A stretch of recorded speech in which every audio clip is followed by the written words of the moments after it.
So her skill 1 is just a very basic skill 1 with 2 coins and also being able to inflict 2 bleed on the second attack. But its whole effect is that it will apply 2 defense level up to the 2 allies that are right next to her. And what else it does is when it's used, it'll take the leftmost skill of the ally with the highest HP and it will give them aggro to close to the number of the highest resin on play. So for her second skill, what it will do is it'll inflict bleed and burn. And also, like the first one, the 2 allies adjacent to her will gain 3 offense level up. And then every resin of the highest resin will give a chance that Ishmael will take the unit on the immediate right of her to use assist attack.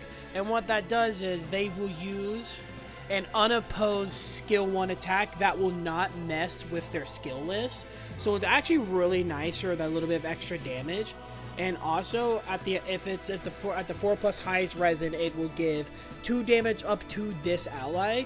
However, if the resin was a pride resin instead, it'll also apply 2 pride level up to that ally as well.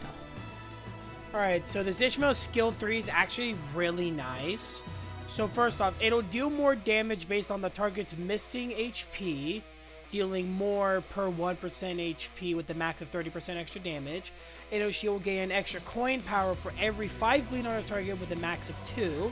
If she were to stagger or defeat an enemy, allies with the lowest sanity will gain back 10 sanity, and will also gain 2 poise and 4 poise count.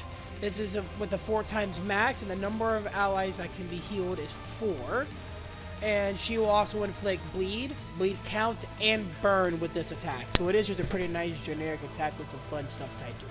So now onto her passives. Her combat passives are: if the enemy she is fighting is a quote lake entity, she'll deal an extra 10% damage.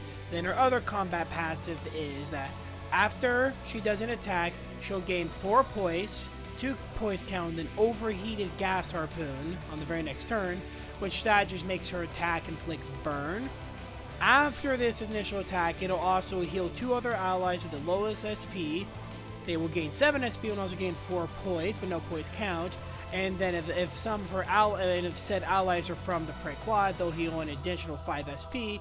And then, at least once per turn, they'll get 1 Pierce power up next turn.